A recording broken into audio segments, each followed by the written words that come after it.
అందరికీ నమస్కారం. ఈరోజు పల్నాడు జిల్లా ఎస్పీ కంచి శ్రీనివాసరావు గారిని కలిసి మాజీ మంత్రి విడదల రజని, అట్లాగనే మరిది విడదల గోపి, అట్లాగనే మరి వాళ్ళ మామయ్య విడదల లక్ష్మీనారాయణ, అట్లాగనే వాళ్ళ అనుచరులు ఎవరైతే ఉన్నారో నవతరం పార్టీ కార్యాలయం ధ్వంసం చేయటం 2022లో, అట్లాగనే నా కారు ధ్వంసం చేయటం, మా ఇంటి పైన కూడా దాడి చేయటం, అట్లాగా అంతేకాకుండా మరి దానికి ముందు అర్ధరాత్రి పూట మా ఇంటికి వచ్చి నా పైన హత్యాయత్నం చేయటం, ఇవన్నీ కూడా జరిగినాయి.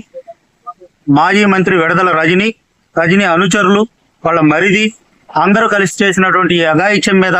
ఇంతవరకు మరి పోలీస్ శాఖ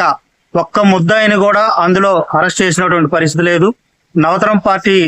అధ్యక్షుడైనటువంటి నాకే రక్షణ లేకపోతే సామాన్యులకి ఎలా రక్షణ ఉంటుందనేటువంటి విషయం కూడా ఈరోజు ఎస్పీ గారి దృష్టికి తీసుకెళ్ళటం, మరి ఆ దాడి ఘటన నేపథ్యంలోనే మా అమ్మగారు కూడా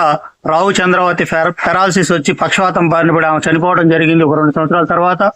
మరి ఈ అనర్థాలు మొత్తానికి కారణమైనటువంటి ఏదైతే రౌడీయిజం, గూండాయిజం తోటి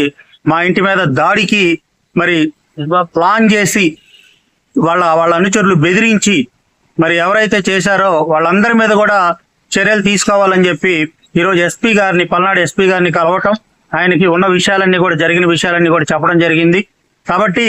పోలీస్ శాఖని విజ్ఞప్తి చేస్తా ఉన్నాం. మరి గత ప్రభుత్వంలో మాజీ మంత్రి విడదల రజని, ఆమె మరిది విడదల గోపి, వాళ్ళ అనుచరులు ఎవరైతే వాళ్ళ ఆగడాలు, అరాచకాలు, రౌడీయిజం, గూండాయిజం ఉందో దాని మీద ఉక్కుపాదం మోపాలని చెప్పి, అట్లాగనే మరి నాకు జరిగినటువంటి నష్టం ఏదైతే ఉందో వాళ్ళ రౌడీయిజం వల్ల, వాళ్ళ గూండాయిజం వల్ల ఖచ్చితంగా చర్యలు తీసుకోవాలని కూడా ఎస్పీ గారిని అడగటం, ఆయన చర్యలు తీసుకుంటారని చెప్పడం కూడా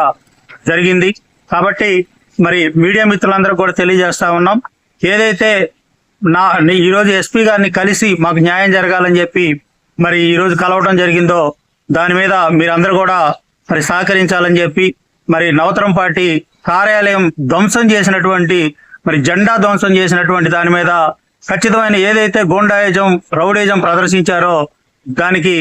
అందరం కూడా కలిసి వ్యతిరేకించాలని చెప్పి మరి మీ అందరికి కూడా నవతరం పార్టీ నుండి విజ్ఞప్తి చేస్తాము.